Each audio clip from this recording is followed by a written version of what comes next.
1990. The problem of traveling to the moon has been solved for many years.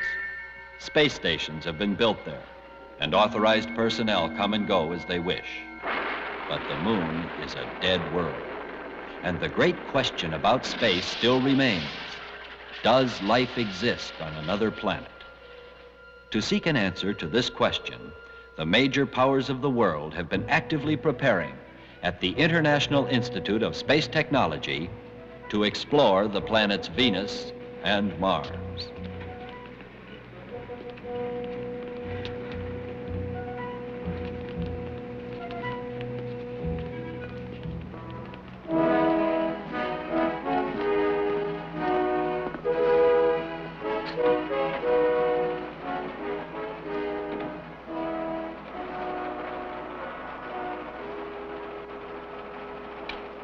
Ready for lunch? Ready for lunch? Yes. Oh, great, because I'm starved. I just finished a high G session in the centrifuge. How do you feel? Not bad, considering. How's the music of the spheres today? Listen.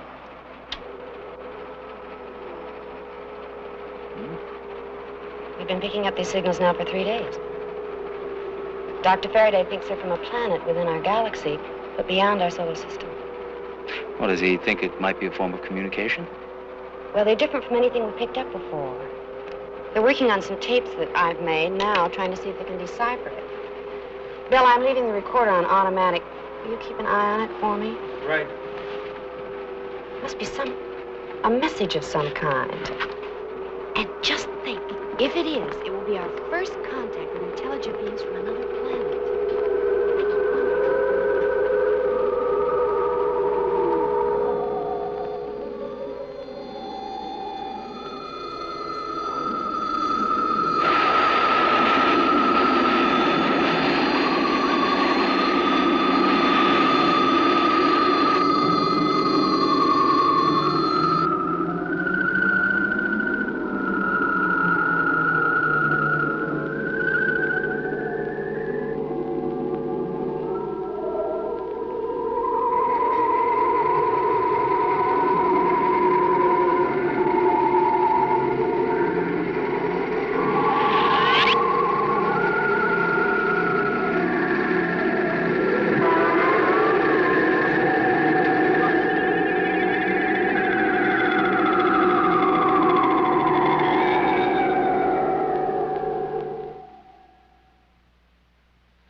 You certainly were hungry. That's the one bad thing about space trips, no banana splits. No matter what they say about that exobiologic food, it tastes terrible. It's all relative. That's all it is. Mind sharing your table with a couple of starving astronauts? Hi, Tony. Hi, Paul. Sit down. Have a seat, gentlemen. Alan was just complaining about the exobiologic food. You'd better get used to it. That's all you're going to get once you're on the way to Mars. It is Mars you're scheduled for, isn't it? Yeah, if and when. What's the latest scuttlebutt there, Tony, baby? I only know what Mata Hari here tells me. And she gets it straight from the horse's mouth. You mean Dr. Faraday? Well, I do hear a remark now and then. They seem to be making some excellent progress on that new radiation shield. As a matter of fact... Attention, all personnel. All personnel. Assemble immediately in Area 1 for important announcement. Attention, all personnel. That means us. What am I going to do with this? So you'll have codes do. Go at once to Come on. Area 1 for important announcement. All personnel. Think this means we're flying, all Alan? personnel. Could be there more ready for Mars than we think, huh, Alan? I hope so. Do you think you're getting married on Mars? Commander Brockman, what's happened? No idea. It must be pretty important, though. That's for sure, sir.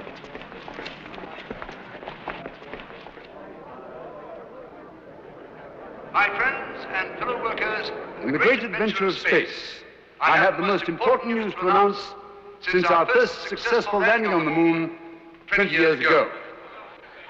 As many of you know, for several weeks now, we have been receiving organized signals from a far galaxy.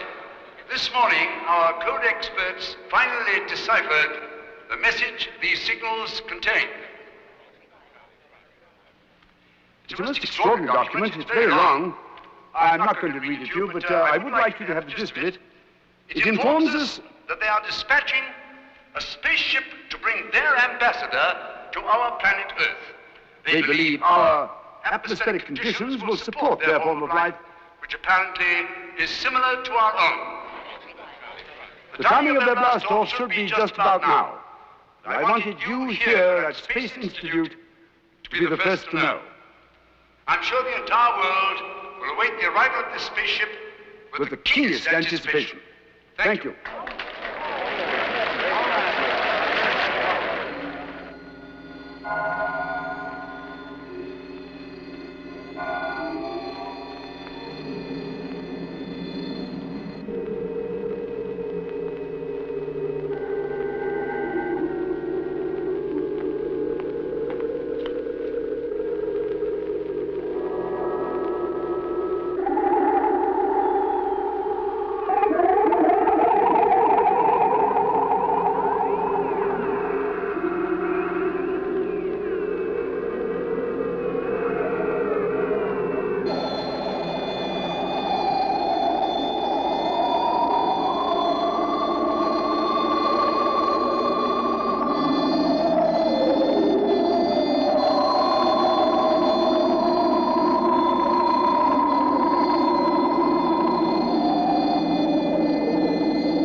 Impatiently waiting further information from the Space Institute fixing position and probable time of approach of the space vehicle, bringing for the first time in our world's known history to our planet aliens who are our first visitors from a distant galaxy. Meanwhile, at 5:18 this morning, the California Satellite Observatory reported that an unknown object has crossed the orbit of the moon and is rapidly approaching Earth. Scientists unanimously agree that this is not the expected space vehicle itself, but is a mechanical device sent ahead by them for reasons unknown at the present time.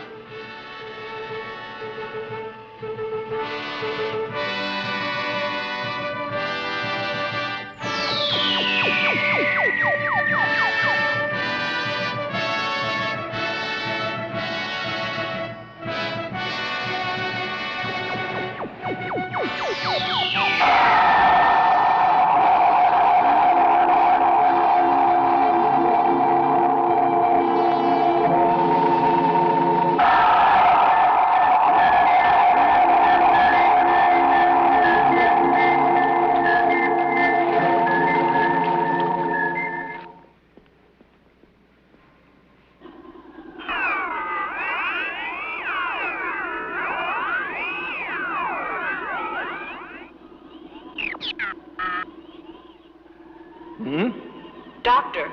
Yes? Is your report ready? They have sent us a video log that contains a photographic record of the alien ship's entire flight.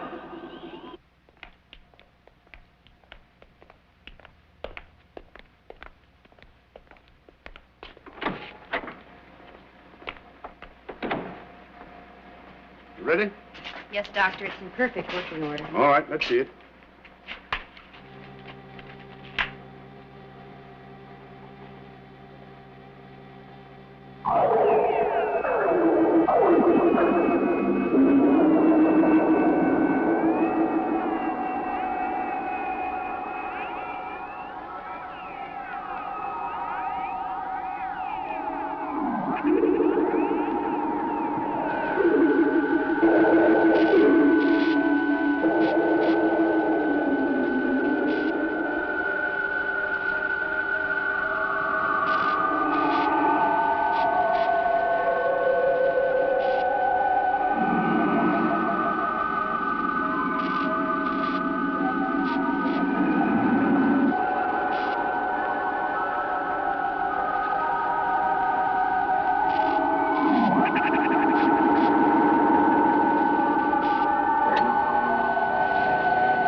remarkable. Crash landing on Mars. And this is their SOS. We are obviously in touch with beings who have a very highly evolved technology. You think their ship was destroyed, Doctor? No, I don't. I think there's an excellent chance that there may be survivors. But we haven't received any more signals now for 3 days. Well, that may mean merely damaged equipment. What I'm interested in is the possibility that these extraordinary creatures who have sent us this video log of their disaster may, at this instant, be waiting for us to rescue them. But Dr. Faraday, Attention, Dr. Faraday. Please report to your office immediately. They can't wait to hear what it's about. I intend to schedule a press conference for 10 o'clock tomorrow morning. The world wants to know what has happened, and I shall tell them. But the real question remains to be answered. What are we going to do about it?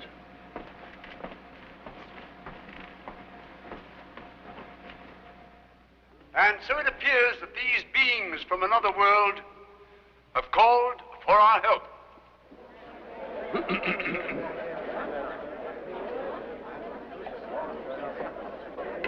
The situation may not be exactly as we would have wished, but now that the doors have realistically opened to close the gap between worlds, I feel that we are obliged to make every effort to give them our help. It is true, of course, that we aren't fully prepared to embark for Mars.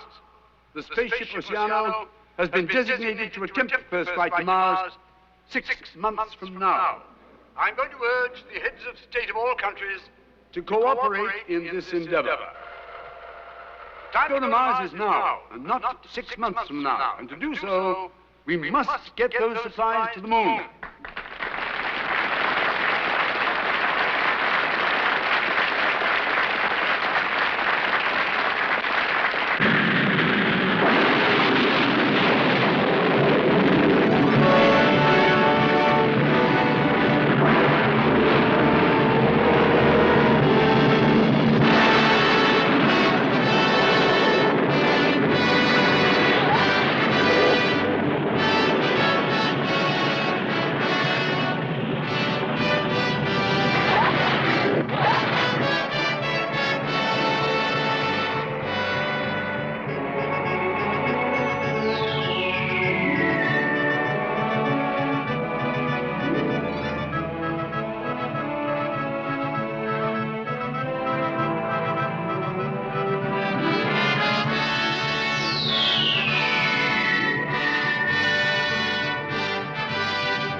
Attention, please.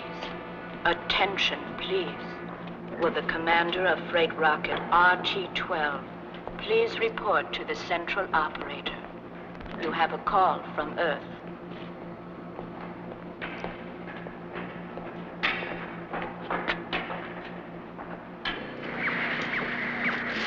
I'm sorry, Doctor. We don't seem to be able to pick up a thing. Their equipment must have been destroyed in the crash.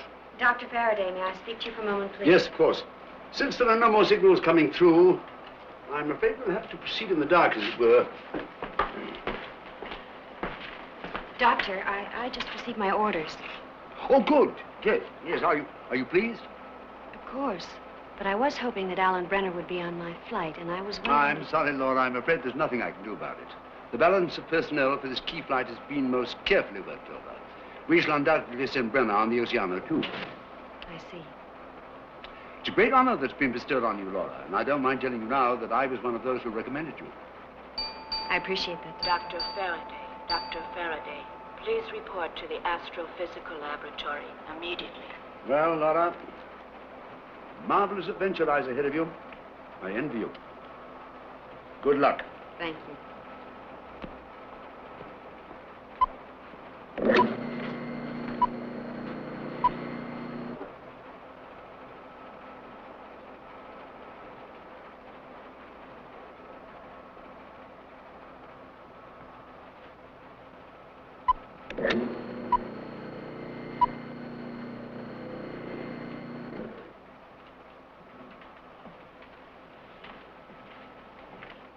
I just heard the news.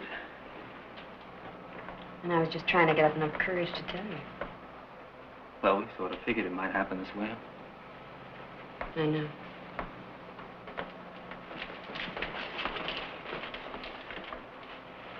Oh, look. I'm sure I'm going to be on the next ship. I'll make a date right now to see you there. In fact, I'll tell you what. I'll take you dancing on Mars. How about that? Attention. Astronaut Laura James. Laura James, please report to the Central Conference Room for a press and television interview. Hey, you're going to be the most famous girl in America.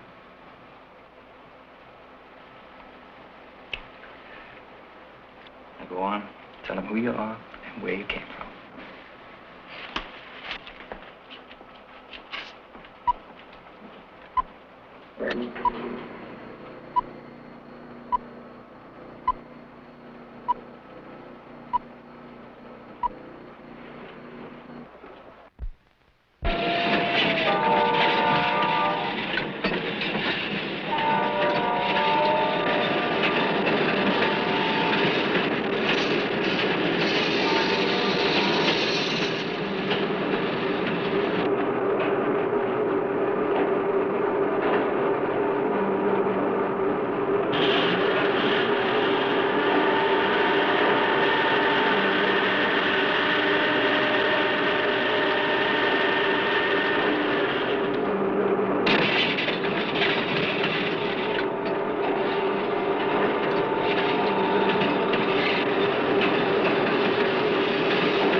Minus 27 seconds in counting. Vernier, start. Report the ready position. 2/0, minus X-ray, 1-2. All systems green, Delta minus 1/8 seconds to start. Ready light is on. Countdown start.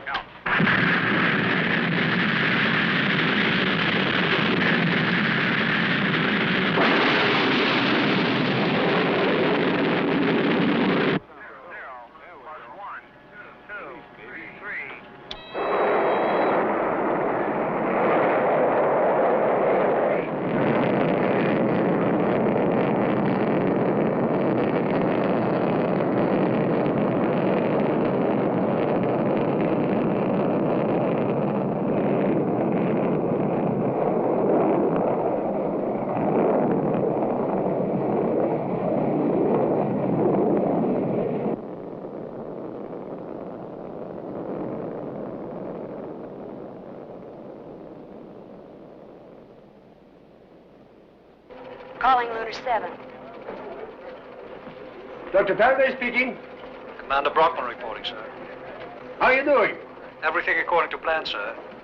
Astronaut James blacked out during acceleration, but is now revived. All instrument readings normal. Splendid, Commander. Just keep going. Yes, sir. We intend to, sir.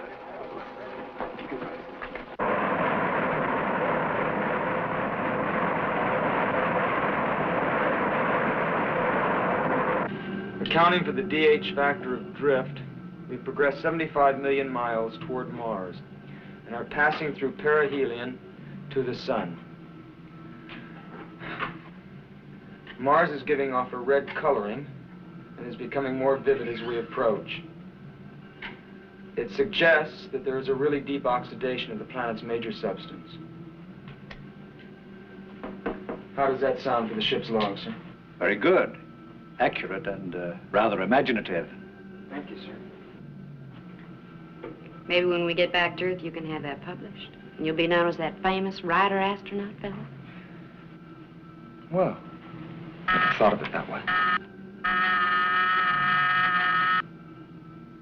Oh, it's dinner time.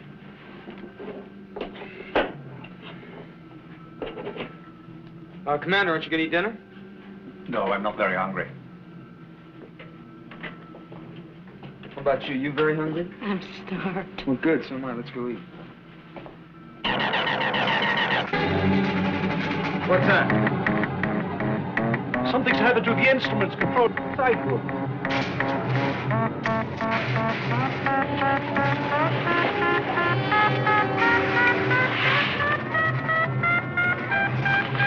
It's a sunburst.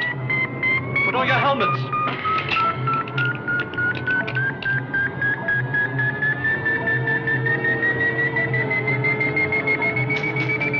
Hold your visor.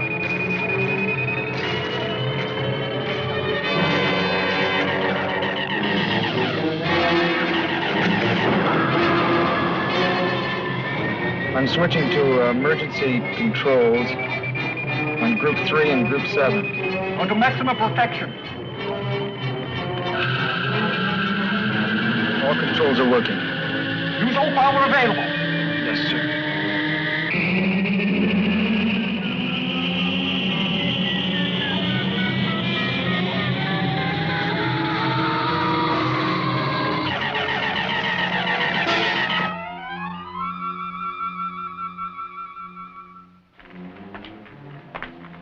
I don't like this at all. Why haven't we heard from him? Lunar Station 7. Calling Lunar 7. Laura? Laura? This is Faraday. Are you all right? We've just recorded a major sunburst. We are now trying to enter the orbit of Mars.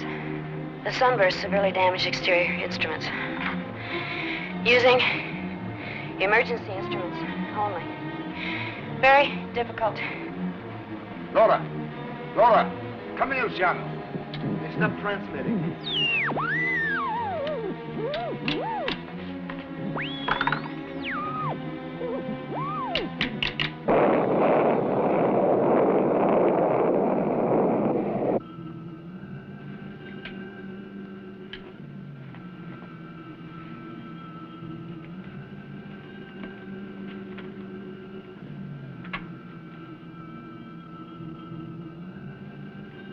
Paul? Paul?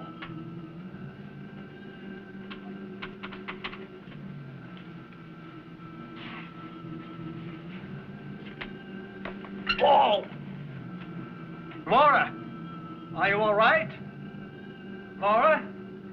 Yes. Bring the oxygenator tablets, quick!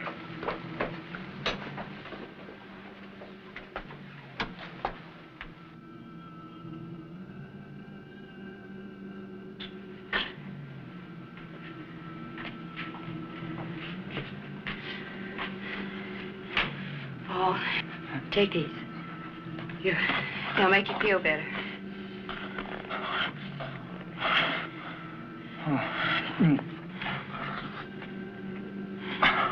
Oh, I've got a whole symphony in my ears. They ain't Brahms. It will go soon. Are you feeling better? Oh, I guess our emergency equipment worked okay, huh? We're in orbit now. We've got to locate the ship. Now, Paul, you do the observing. Laura, turn off the ultraviolet protection shield. And contact Lunar 7. Let them know we came through safely. I'm going to check the fuel supply.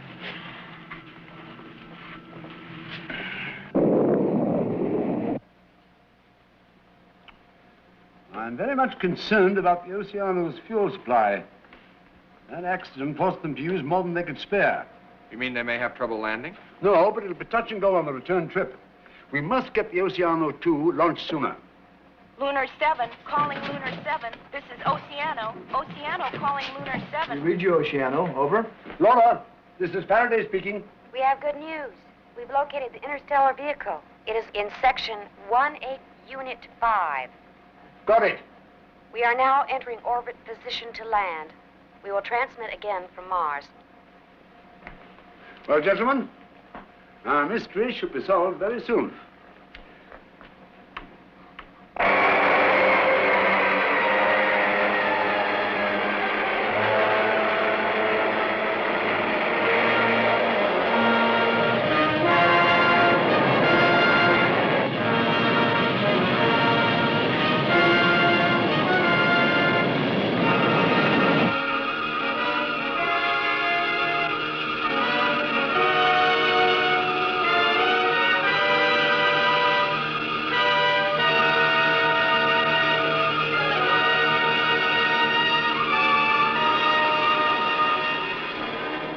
Let's go, Paul, and see what we can find.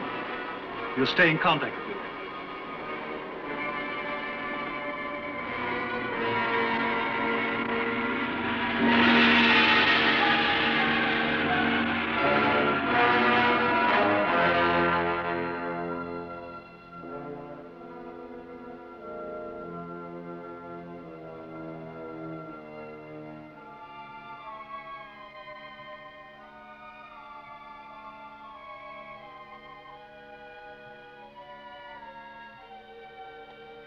I'll go ahead. You stay here. But I'll give you a signal if I want you to come on.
May we speak to you for a moment, Dr. Faraday?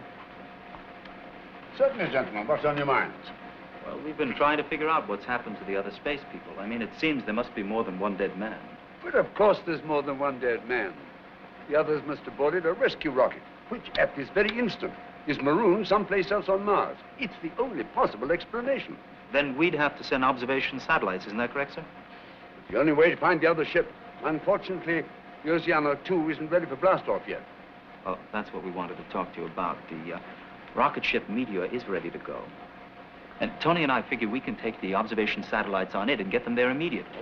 Gentlemen, the Meteor is much too small a ship for that kind of trip. Your fuel would be all used up.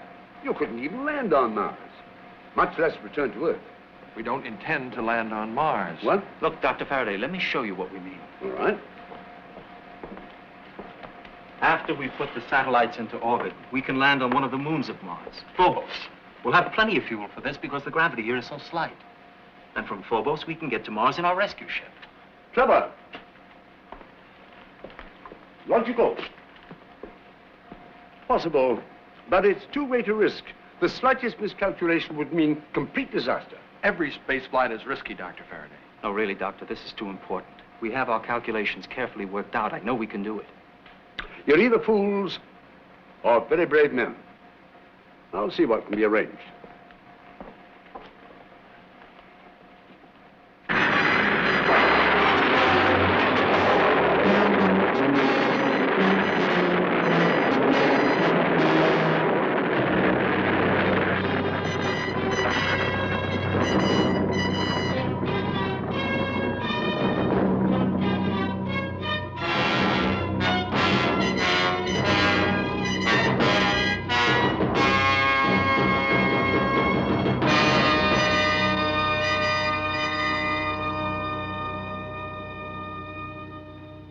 Hello, Meteor.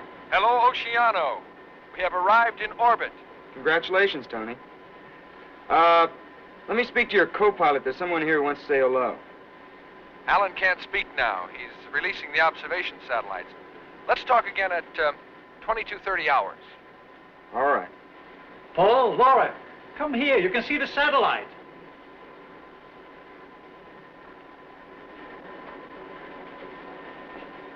Look.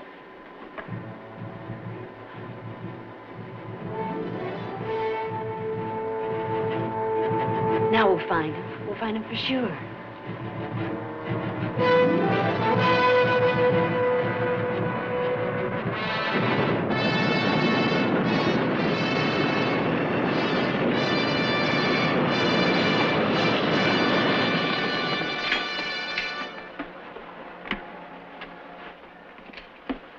You better radio the Oceano. I think somebody wants to say hello to you. Calling Laura James. Calling Laura James. Come in, Laura James. That is not the correct contact signal, Astronaut Brenner.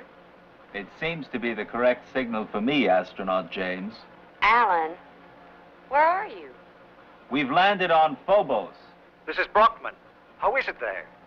Well, okay, I guess. We'll inspect it in a moment. That wouldn't be advisable, Alan. We've calculated your timing for landing. You must leave within 32 minutes. Alan, if you don't leave now, you'll have to stay a whole week. Okay, we'll be there within 2 hours. And remember, we're expecting a very warm welcome. You'll get it. The Martian girls are dying to meet you. You'd better hurry. A strong wind is coming up here. You now have 29 minutes left. Thank you, Astronaut James. We'll see you soon. Alan, come here.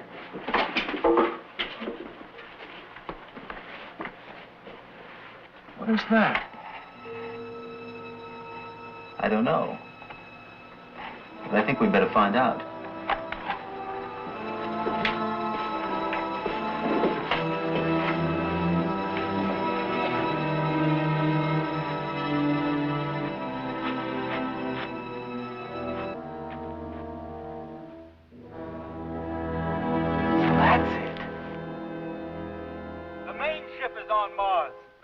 Ship landed here on Phobos.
Please answer.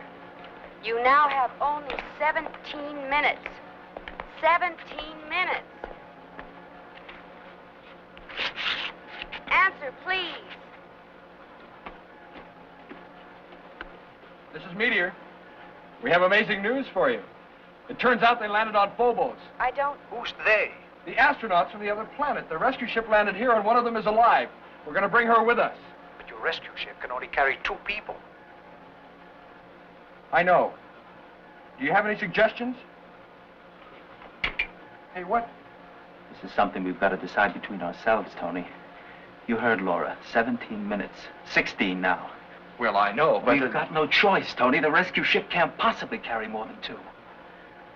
And this being is the whole reason we came here.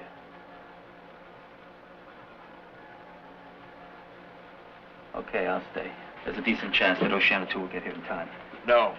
So you go ahead and take her. No, that wouldn't be fair. Look, we don't have time to argue. If we miss the start, all 3 of us might die. Okay. Let's flip for it. All right, if it'll make you feel better. I haven't got any coins. All I have is paper moon money. My old American good luck piece.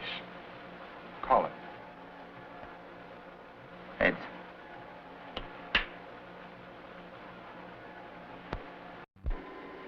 Meteor. Meteor, answer, please, Alan. I want to talk to you. It's no use. They had a decision to make, and I'm sure they've made it by now. Put up the radio beacon. Whoever is piloting that ship, they'll need all the help he can get in this storm.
I don't think we'll have any real difficulty in finding him. Even on foot, he must be following the beacon in this storm. Hello. Don't worry about it. We're going to find him.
Oh.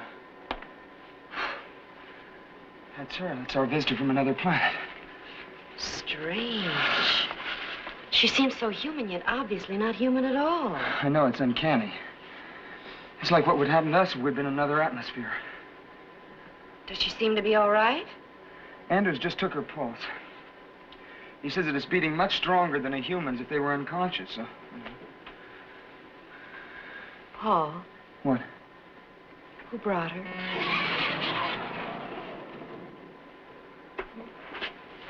Alan. Oh, I was so afraid you were going to stay. Are you sure, Commander, that there's not going to be enough fuel? I'm sorry, Alan, there isn't. Enough for what? I wanted to pick up Tony. Laura, contact Luna 7. I want to talk to Dr. Faraday about this. Yes, sir. The female astronaut is with us, Doctor. She's still unconscious, but seems to be in a good condition. We're very thrilled by your success. Congratulations. Then you'll blast off immediately. Yes, Doctor. But we're very concerned about astronaut Barata. He's marooned on Phobos, and we don't have enough fuel to pick him up. What's the status of Oceano 2? Oceano 2 will be ready to blast off this week. It seems to me that if Barata uses his emergency ration sparingly, he ought to be able to hold out very well. Thank you, Doctor. We'll convey that message to him. Godspeed, my friends. We'll see you soon, Doctor. Get me the meteor.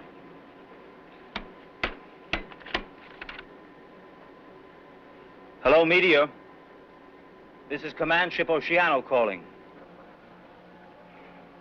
Hello, Meteor. This is Command Ship Oceano calling. Answer, please. Tony, this is Alan. Listen, Tony, we have good news for you. Are you listening? Please answer. Meteor calling Spaceship Meteor. This is Command Ship Oceano calling. Why doesn't he answer? Are you sure you're sending properly, Laura? Yes, Alan. I'm sending for him. We'll just have to keep trying until we get him. Hello, Meteor. This is Command Ship Oceano. Answer, please. Tony, are you there? I have important news for you. This is Meteor. Do you hear me? Tony, we do hear you. Why haven't you answered? I went outside to collect some soil samples. I'm going to set up a little lab here. Keep myself busy for a while. That's great, Tony. Because, listen, we have good news for you. Oceano 2 blasts off in a week. And Dr. Faraday says it can get to you. Just don't eat too much. Thanks, I won't. You're going to be okay, Tony. Yeah. You have a good trip back, you hear? Take good care of your passenger. Yeah, we will. Listen, Tony, we're going to have to blast off right now. So, over and out. Over and out.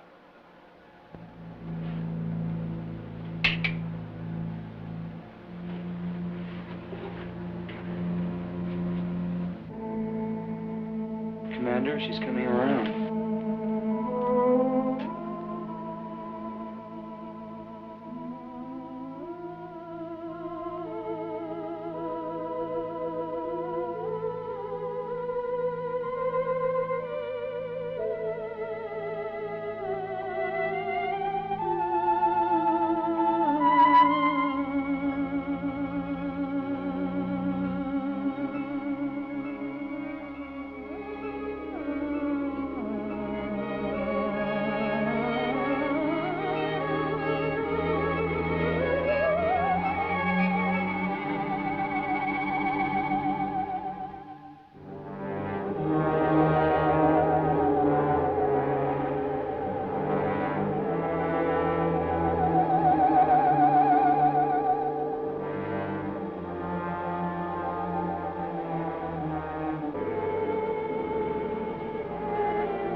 Well, it's time we got started.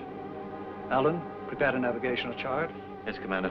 Laura, begin the timing check now. Yes, Commander. Paul. Yes, sir. I want you to make a thorough check of the electrical system and gravity simulator. Be sure we didn't miss any of the damage that was caused by the sunburst. Yes, sir. And oh, Paul, I think you're the logical choice to take care of our passenger. I thought of suggesting it to Laura. But it seems our visitor doesn't get along very well with her own sex. Yes, sir. Well, I'll do my best, Commander. You can count on me, sir. I'm sure you will.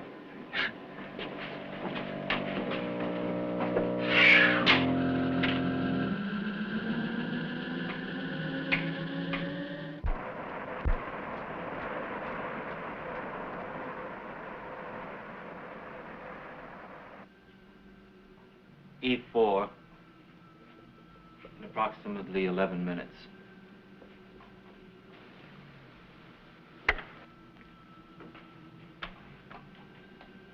D1.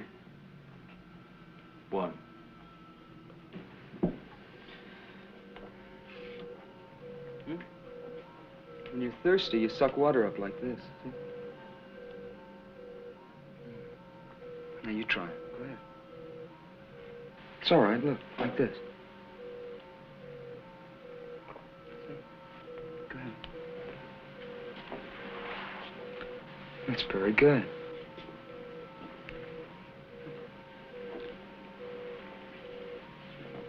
Now, how about the eating department? Let's try that, huh?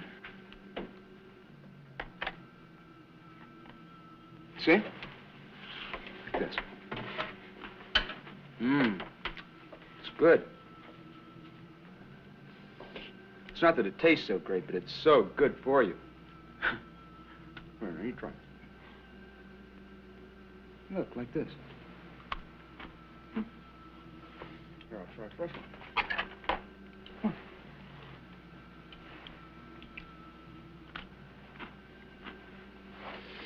I think we're going to have a little trouble in the eating department, sir. How's she responding to the ship's atmosphere? Is it giving her any trouble? No, she seems to be responding fine, sir. Perhaps she is only accustomed to some sort of liquid nourishment. You realize, Paul, that her life pattern may be very different from her own. Mm-hmm. Look at her skin, for instance. It appears to have a high chlorophyll content. She may, in certain respects, be more akin to plant life than animal life as we know it. She may even take in some nourishment from the atmosphere through her skin. I keep wondering what she's thinking. Well, Paul, the answers to all these questions science will give us when we bring her back to Earth where they can do adequate tests.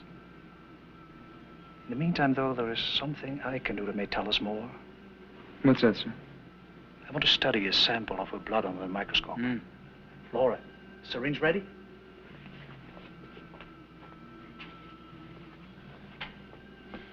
Take her arm, Paul.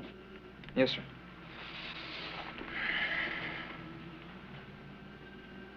What's the matter? We're not going to hurt you. I'll get another hypo, Commander. No, Laura, wait.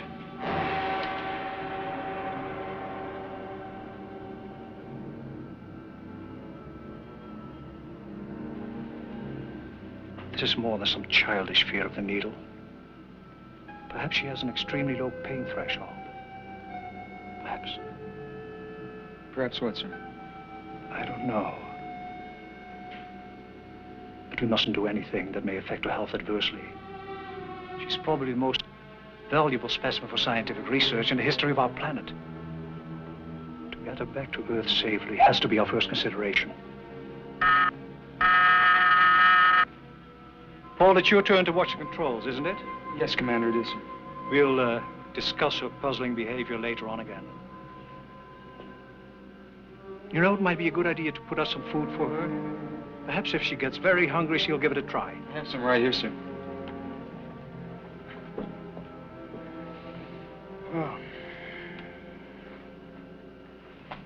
I have to go mind the controls of this old ship now. I'm leaving you some food here in case you get hungry. Some water. You ought to try to get some sleep. You know, sleep? All right? Sleep? Okay.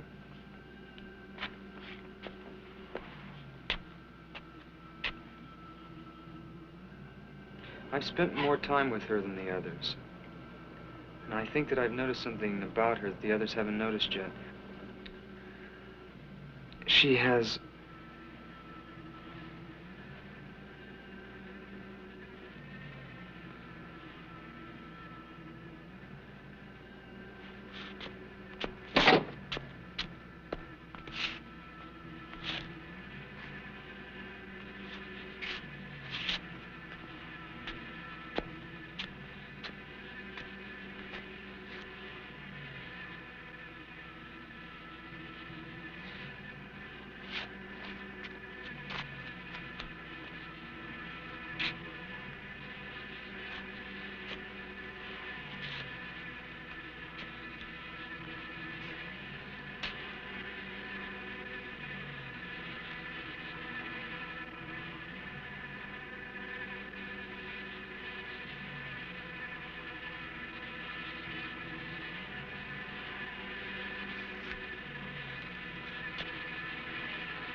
Paul.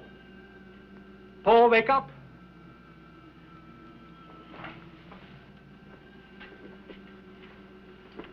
What's the matter?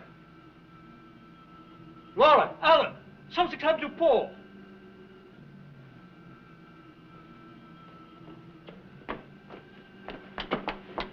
What happened? He's dead. How? I don't know yet. Laura, check our passenger. See if she is all right. Yes. Could he have had a heart attack? He seemed perfectly well last night. He was perfectly well. Look.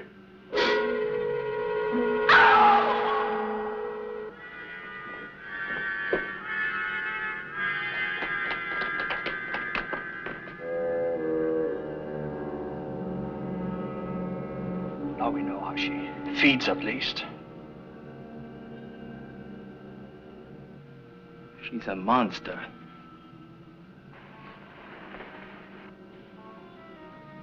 You notice how deep and heavy her breathing is? She's gorged herself with fresh blood. And now she's digesting like a boa constrictor that has swallowed a whole animal. She may remain like this for days. It's fascinating. Fascinating. It's horrible. We ought to destroy her right now. Oh, no, Alan, she's much too precious for that. Besides, how can we expect her to conform to our ideas of proper behavior? She's not necessarily aware that she has done wrong. Wrong from our point of view, that is. But she's much more than just an animal. She comes from a highly evolved planet. Technologically evolved, yes. But what about their social structure?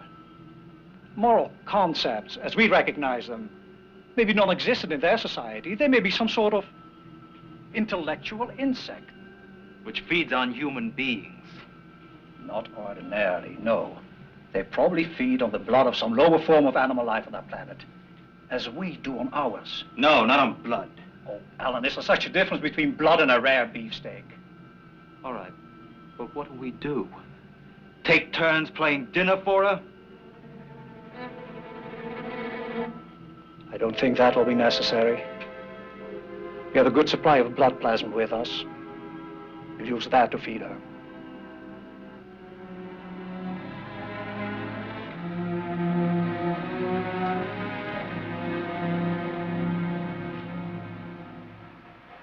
We found astronaut Paul Grant dead at 00 hours this morning. Cause of death has been determined as loss of blood. How did it happen? I hope this won't sound too fantastic, Doctor. It's not very pleasant.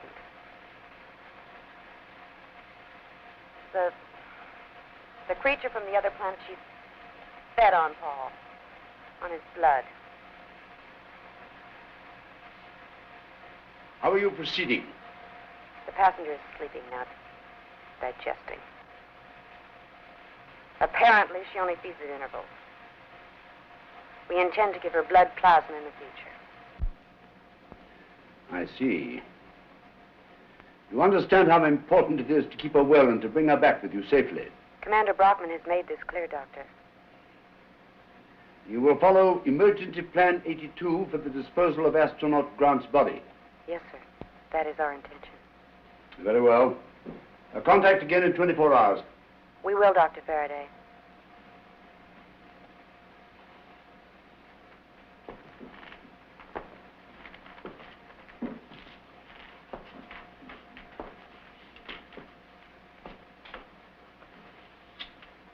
One should not be shocked by anything we find out there. Gentlemen, the particular nature of our visitor from space, for the moment, does not go beyond this room. No, sir. Bradley? Yes, sir. Notify next of kin of Paul Grant's death. This death in line of duty, cause or causes unknown.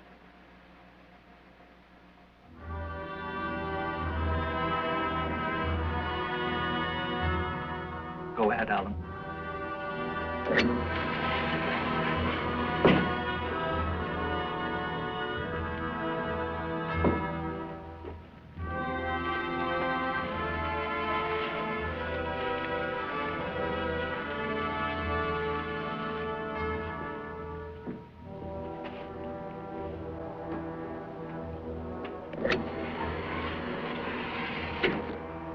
Read now, Laura. Know ye that the Lord, he is God. It is he that hath made us, not we ourselves. We are his people and the sheep of his pasture. Enter into his gates with thanksgiving, and into his courts with praise. For ye must know that God will redeem thy soul from the power of the grave. For he shall receive thee. Amen.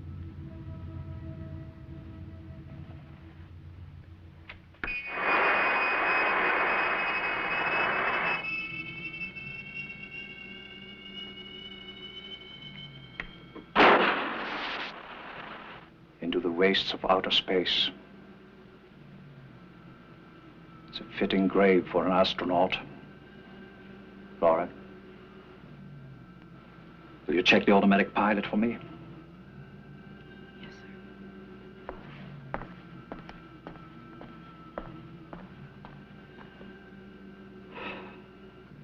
Alan, I need some exercise. Well, don't you think we ought to keep that thing tied up or something? I mean, when she wakes again, she's going to be dangerous. She'll only be dangerous when she's hungry, or if you're all asleep. So, we'll keep her fed, and one of us is going to stay awake at all time. You know, there's one thing that really bothers me. What's that? There wasn't any sign of a struggle. She must have attacked him in his sleep. What do you mean, that he wouldn't have felt it and wakened up? Not necessarily. People are often unaware of being attacked by a vampire bat while they're sleeping. Perhaps nature has given her a protective saliva that deadens the pain of the victim. Then afterwards, because of the lack of blood, consciousness never returns. No, Albert, I don't think it is a mystery that there was no sign of a struggle.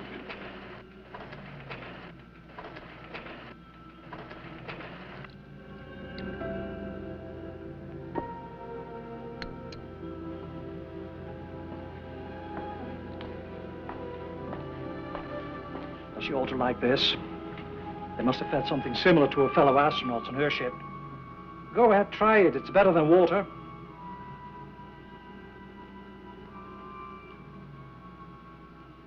There, you see? She'll be well fed, we'll be safe, and we'll bring a healthy specimen home with us. And if we run out of plasma, Commander? Well, in that case, we may have to take turns in contributing to her well-being. Oh, I know it sounds ghoulish, but is it really so different from having a patient aboard who needs frequent transfusions?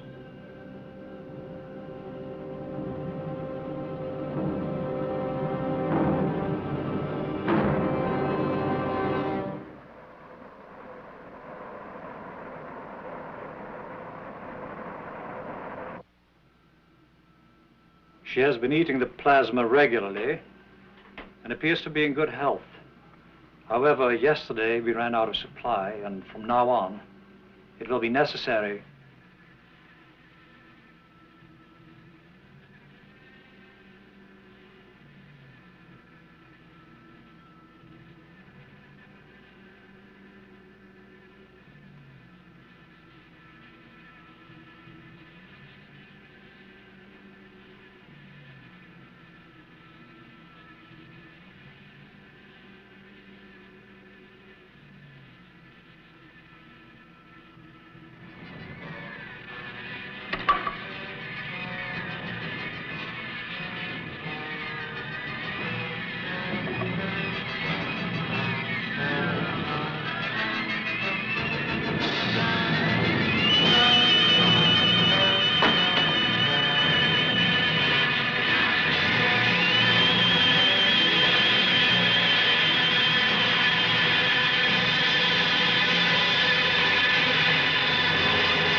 Wake up this time, you won't be able to move. Look at it. Gorged with human blood. Digesting. Makes me sick even to look at her.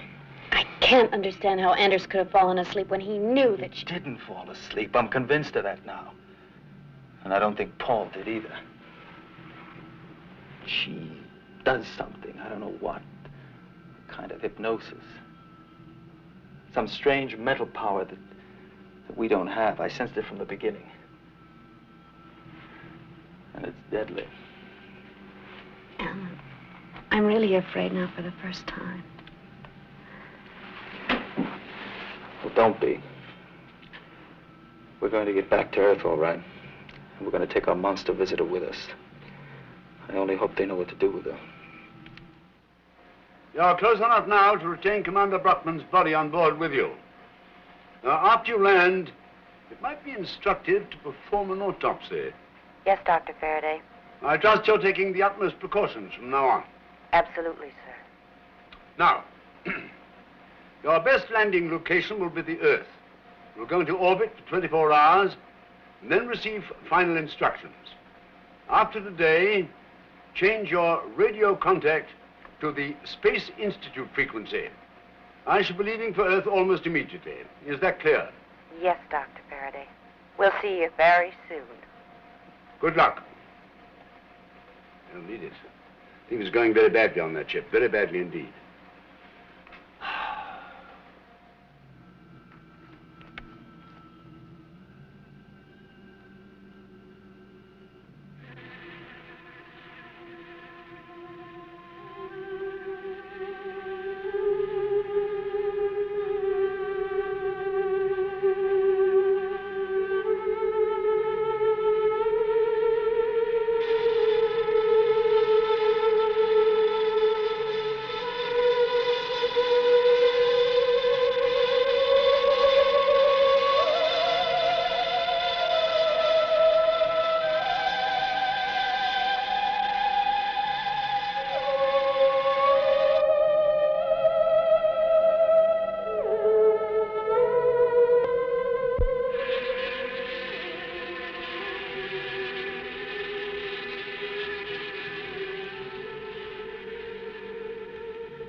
She got to me, didn't she? Yes. What happened? I woke up, found her, pulled her off of you. We fought, and she just ran away. I don't think I really hurt her. Where is she? Ellen, I better go look. please don't. No, I'm all right now. Really, I'm all right.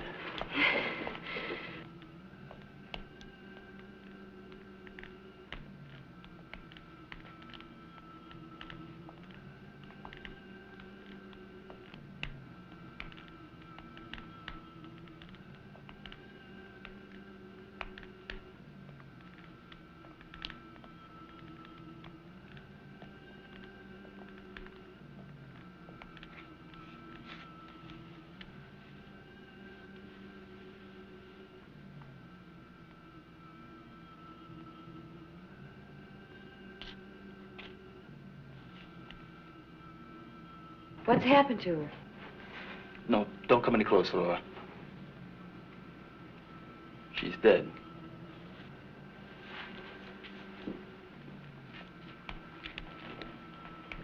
Now I know why she wouldn't let us take that blood sample. Why? She's bled to death. All you did was scratch her, and she's bled to death. She's a hemophiliac. Perhaps she was some sort of royalty where she came from. A queen, maybe.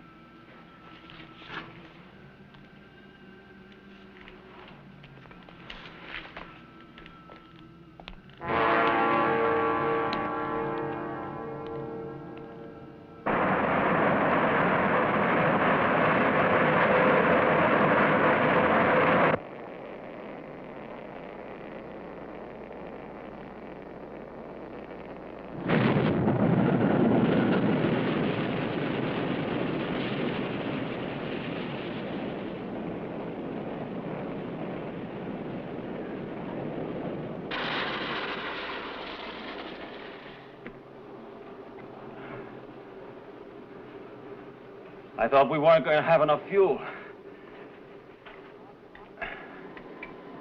We might get our sun goggles. We haven't seen sunlight for so long, we might be blinded by it. But it'll sure feel good.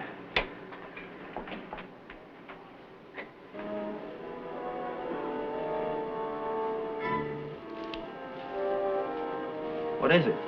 It's some kind of egg. Eggs?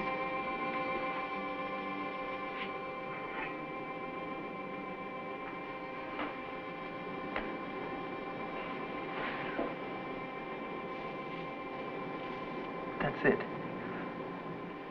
That's why they sent her. She wasn't just an ambassador. She was a queen. A queen bee. Maybe this is how their society is set up. A queen who does all the breeding. Or maybe their planet was dying and they just sent her to bring her kind to Earth. Nora, we have to destroy it. But Alan. But don't you realize what they were trying to do? They sent her to Earth to find a new feeding ground for her race. To them, we're just animals to be eaten. We can't let these creatures breed on Earth. Alan, that's not for us to decide. Scientists from all over the world have been waiting for us to bring back something living, and they'll keep them under control.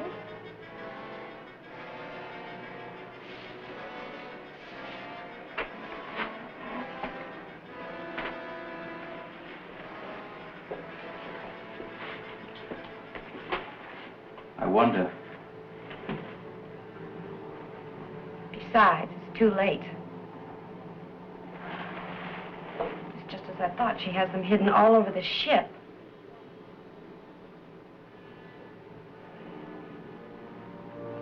They'll have to tear this ship apart piece by piece and fumigate it.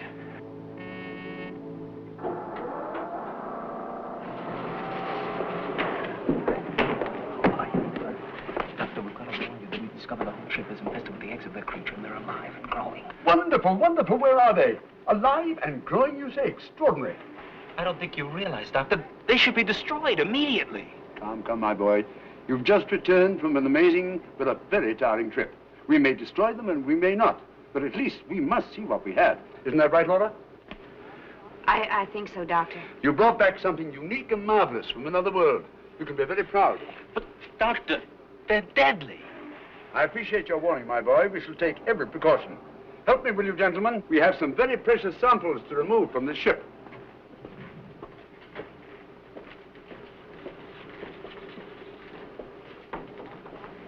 Well, I tried. They're scientists, Alan. They know what they're doing. I hope so. Come on, let's touch Earth and feel sunshine on our faces again.